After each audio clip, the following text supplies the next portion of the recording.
Bonjour à toutes et à tous et bienvenue sur Radio Cesseur, votre rendez-vous quotidien avec l'actualité de la cybersécurité. Je suis Marc-Frédéric Gomez et j'espère que vous allez bien. Nous sommes le samedi 16 août 2025, épisode 390 en direct des terres de France.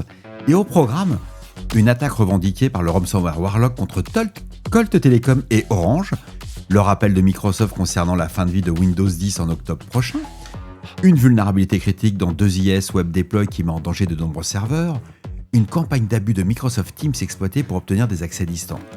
Et enfin, une cyberattaque visant les hôtels italiens avec des dizaines de milliers de documents d'identité volés. Bien entendu, vous retrouverez sur le site de Radio Cesseur ainsi que dans la description de l'épisode l'ensemble des sources utilisées dans cette revue d'actualité. Alors commençons par l'affaire Colt Technology Services. Ce fournisseur de services télécoms, très implémenté aux États-Unis et en Europe, a subi une attaque majeure revendiquée par le groupe Warlock Ransomware. C'est Kevin Beaumont qui a trouvé la vulnérabilité. Bleeping Computer et The Register en ont parlé dans la foulée hier. Et les cybercriminels affirment avoir volé une grande quantité de données, on parle d'1 million de documents, et proposent désormais leur vente sur des forums clandestins. Les répercussions sont significatives. Plusieurs services sont très perturbés, notamment l'hébergement, le portage des numéros et certaines API critiques liées à la voix. Toujours d'après Bleeping Computer. Dans ce type de scénario, les conséquences dépassent largement la simple indisponibilité technique. On parle ici d'interruption de services impactant directement les clients professionnels et donc leur propre continuité d'activité. Une fois de plus, c'est un cas qui illustre encore une fois la stratégie des groupes de ransomware modernes, frapper des acteurs de services essentiels pour maximiser la pression, exiger une rançon plus importante. Le vol de données combiné à la menace de divulgation publique accentue cette pression. Pour les opérateurs comme Colt, la résilience passe par des sauvegardes isolées, des mécanismes de redondance et surtout une réponse à incident rapide et coordonnée. Le groupe Warlock a aussi publié le fait qu'ils avaient compromis Orange.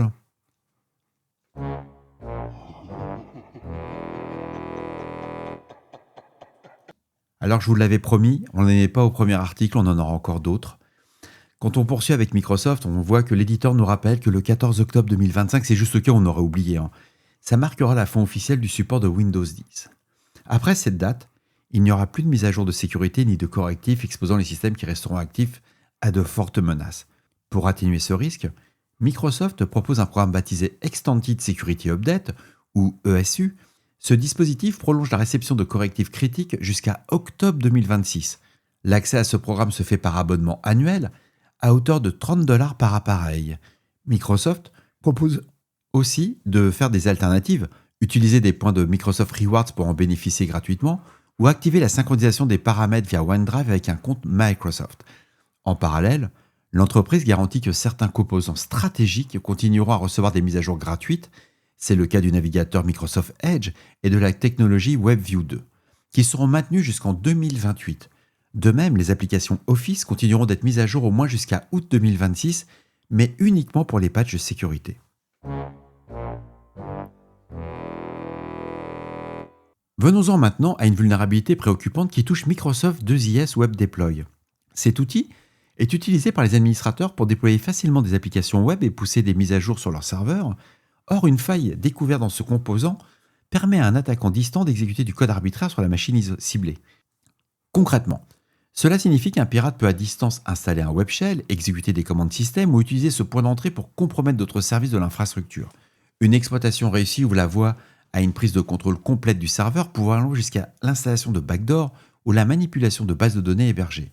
Les experts en cybersécurité insistent sur l'urgence de corriger cette faille, car 2IS reste largement utilisé dans de nombreuses entreprises, notamment pour héberger des portails web internes ou des applications critiques. On pourrait parler de SharePoint dans ces cas-là. Bon, le déploiement immédiat des correctifs publiés par Microsoft est indispensable. Bref, vous l'aurez compris. On réfléchit pas, on patch Sales Fraud et Microsoft.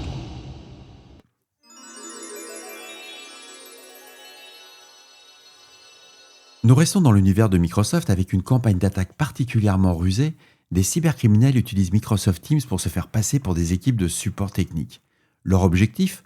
Convaincre les utilisateurs de lancer l'outil Quick Assist. On en avait déjà un peu parlé sur Radio Cesseur, une fonctionnalité légitime de Windows qui permet le support à distance. Une fois Quick Assist activé, les pirates obtiennent un accès direct à la machine.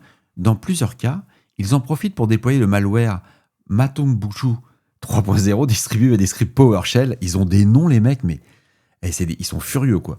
Ce malware permet ensuite le vol d'informations, la persistance dans le système et parfois l'installation d'autres recharges malveillantes.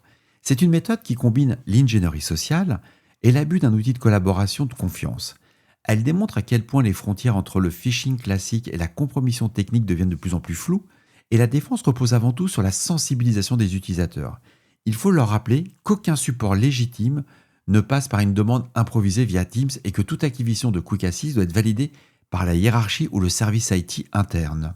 C'est vraiment une grande menace aujourd'hui, c'est pour ça que j'ai retenu l'article, on avait déjà un peu parlé sur Radio CSERT. Il faut vraiment faire très attention. Actuellement, ça marche du feu de Dieu. Les groupes d'attaquants se font passer pour des services techniques. Salesforce, malheureusement, a subi le cas. Il faut savoir qu'un utilisateur, là je vais juste parler de Salesforce 30 secondes, un utilisateur Salesforce, il a la possibilité d'installer des applets. Incroyable. Quel que soit son niveau de privilège, il installe des applets. Et bien, quand les gens se font passer pour le support technique, ils appellent, ils se font activer l'applet malveillante qu'ils lui font télécharger, et boum, c'est fini. Compromission du système, déplacement latéral, chiffrement, ransomware. Et là, c'est la même chose. Là, sur Teams, vous allez recevoir une demande Teams qui va vous sembler légitime, que vous dites, tiens, c'est mon service informatique, et il me demande de lancer un outil. Les services informatiques n'ont pas besoin de vous appeler pour que vous lanciez un outil. S'ils veulent prendre la main de votre poste dans des grandes entreprises, ils prennent la main. Bref, soyez vigilants. Je vous propose de terminer cette revue de presse par une attaque qui touche le secteur de l'hôtellerie en Italie. Alors si vous avez été en vacances en Italie, je vous recommande d'être assez vigilant. Plusieurs hôtels ont vu leur système informatique compromis et les attaquants ont exfiltré des dizaines de milliers de documents d'identité scannés. Passeport, carte d'identité, permis de conduire. Le volume annoncé d'environ 100 000 documents. Depuis cette attaque, un cybercriminel, utilisant le pseudonyme MyDocs, qui propose désormais la base de données à la vente sur des forums clandestins. L'agence italienne Agide, chargée de la cybersécurité, a confirmé l'incident et alerte sur les conséquences.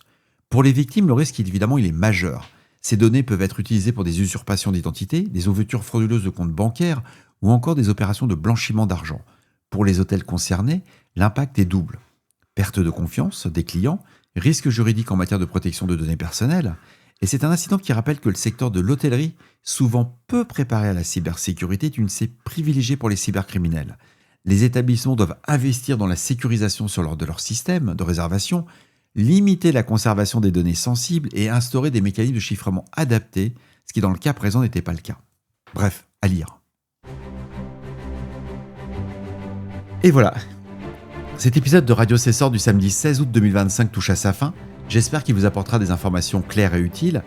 N'oubliez pas, si vous avez des retours ou des sujets que vous aimeriez voir traités, faites-le moi savoir. Laissez-moi un message sur le répondeur de Radio CSERT au 07 68 72 20 09. Je ferai demain un numéro spécial dimanche, je serai en meilleure forme pour les auditeurs. J'ai quelques messages, j'en ai qui vont s'envoyer en mail, d'autres par voice. Donc demain, épisode spécial là-dessus. D'ici là, restez vigilants, surveillez vos systèmes. Et surtout, on ne réfléchit pas, on patch. Prenez soin de vous, on se retrouve demain. Je vous embrasse très fort.